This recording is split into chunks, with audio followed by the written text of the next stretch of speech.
الشیطان اللعین الرجیم بسم اللہ الرحمن الرحیم الحمد للہ رب العالمین والصلاة والسلام علی رسولہ الکریم وعلی اہل بیتہ الطیبین الطاہرین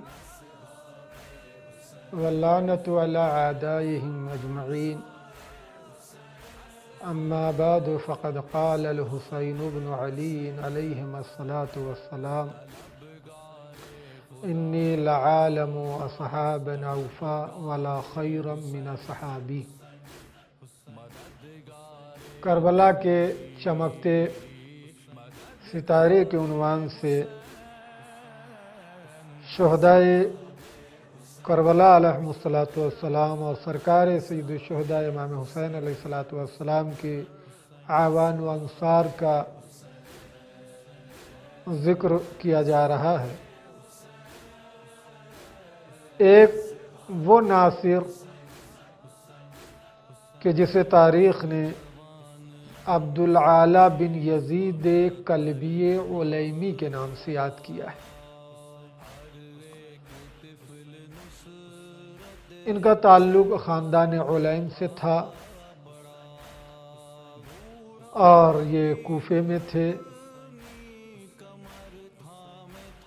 جس وقت جناب مسلم بن عقیل امام حسین علیہ السلام کے سفیر بن کر کوفے گئے ہیں اور آپ کے دست مبارک پر لوگوں نے بیعت کی ہے، ان میں ایک عبدالعالی بن یزید کلبی علیمی تھی، بلکہ یہ جناب حبیب ابن مظاہر کی طرح اور لوگوں کو جناب مسلم کی بیعت کے لیے آمادہ کر رہے تھے۔ جناب عبداللہ بن یزید کلبی علیمی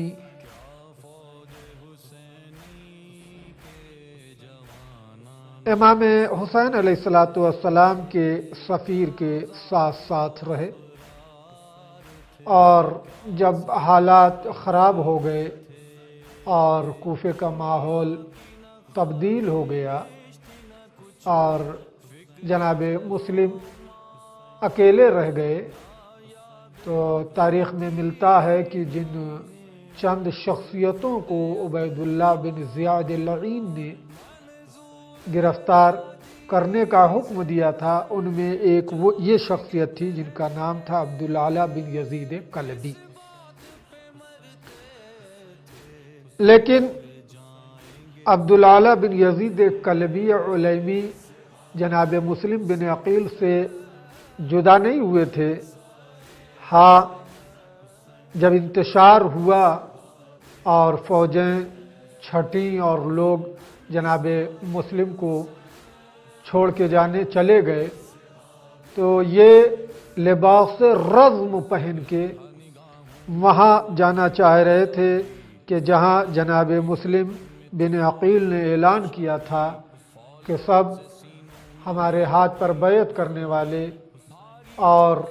جن لوگوں نے حمایت و نصرت کا دم بھرا ہے وہ محلے بنی فتیان میں آئیں۔ یہ مرد مجاہد اپنے گھر سے لباس رزمی پہنے ہوئے جا رہے تھے۔ جیسے ہی نکلے، کچھ دور کچھ گلیوں کو طے کیا تھا، کچھ راستوں کو طے کیا تھا کہ کثیر بن شہاب بن حسین جو قبیلہ مذہج سے ہے، یا بعض تاریخ میں حسین بن نمیر کا نام ذکر کیا جاتا ہے، کہ اس نے ان کو گرفتار کر لیا اور گرفتار کرنے کے بعد زندان کے حوالے کر دیا۔ جب جناب مسلم کو کوفے میں شہید کر دیا گیا اور شہادت کے بعد خود عبید اللہ بن زیاد اللعین نے کہا کہ عبداللہ اعلی کو دارالعمارہ میں لے آیا جائے۔ جب عبدالعالی کو دارالعمارہ میں لایا گیا اور جس وقت آپ پہنچے تو عبید اللہ نے پوچھا، یہ بتاؤ تم اپنے گھر سے کیوں نکلے تھے؟ تو جناب عبدالعالی نے جواب دیا کہ میں یہ دیکھنے نکلا تھا کہ کیا ہو رہا ہے، کیسے حالات ہیں۔ ایک مرتبہ عبید اللہ بن زیاد العین نے کہا تم قسم کھا کے کہو کہ تم اسی کام کے لیے نکلے تھے۔ جیسے ہی اس نے قسم کی تاکید کی، آپ نے قسم کھانے سے انکار کر دیا اور آپ نے قسم کھا کے اس بات کو ذکر نہیں کیا۔ جب اس نے دیکھا کہ یہ قسم نہیں کھا رہے ہیں تو ایک مرتبہ اس نے اپنے کارندوں کو حکم دیا کہ انہیں جبانۃ الصبع پر لے جاؤ۔ جبانۃ الصبع کوفے کے ایک وہ جگہ کی جہاں بلندی ہے، اور اس بلندی پر لے جاؤ تاکہ اہل کوفہ اس منظر کو دیکھیں اور لے جا کے انہیں وہاں قتل کر دو۔ اور ایسا ہی کیا کہ جسے خود ابصار العین فی انصار الحسین محمد بن طاہر سماوی نے لکھا ہے کہ ان کو اس بلندی پر لے جا کے عبید اللہ بن زیاد کے کارندوں نے قتل کر دیا۔ اور در حقیقت اگر آپ دیکھیں تو عبدالعالی کے جن کے اندر یہ جذبہ تو تھا کہ لباس رزم پہنے ہوئے، تلوار کو لیے ہوئے سفیر حسینی کی مدد کے لیے، سفیر حسینی کی نصرت کے لیے آ رہے تھے اور گرفتار رہے، زندان میں رہے، کس قدر مشکلات زندان میں تحمل کی، ان مشکلات کے باوجود بھی آنے کے بعد جھوٹی قسم نہیں کھائی۔ آپ ذرا یہ واقعاً ہم سب کے لیے درس عبرت ہے کہ جھوٹی قسم نہیں کھائی، جبکہ زندان میں کس قدر مشکلات کا سامنا کیا، کن قدر زحمتوں کا سامنا کیا، لیکن وہ کہ جو راہ حق کے مجاہد ہوتے ہیں، جو ناصر دین حق ہوتے ہیں، وہ نصرت ہی کا جذبہ بس رہتا ہے، ان کو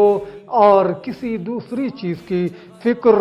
نہیں رہتی ہے۔ اور شاید اسی لیے بعض تاریخوں میں علیم بن جناب سے منتسب ہونے کی وجہ سے انہیں علیمی کے نام سے بھی جانا جاتا ہے۔ یہ در حقیقت حبیب ابن مظاہر کے ساتھ جناب مسلم کی لیے بیعت کے لیے گھر گھر جاتے تھے۔ آپ اندازہ کریں کہ یہ ایسا مجاہد تھا کہ جس نے اس وقت جناب مسلم کی نصرت کا عہد کیا اور نکلے گھر سے جبکہ سب جناب مسلم سے الگ ہو چکے تھے۔ اور واقعاً شاید یہ وہی جذبہ تھا کہ جس جذبے کی وجہ سے بعض مورخین نے بالخصوص اعیان الشیعہ نے اس مرد مجاہد عبداللہ کو شہدائے کربلا میں شمار کیا ہے، جبکہ زیارت نامے میں، زیارت ناحیہ میں ان کا نام نہیں ہے۔ اکثر تاریخ کے اعتبار سے یہ کوفے میں شہید ہوئے امام حسین علیہ السلام کے سفیر جناب مسلم بن عقیل کی نصرت میں۔ وآخر الدعوان ان الحمد للہ رب العالمین۔ حسین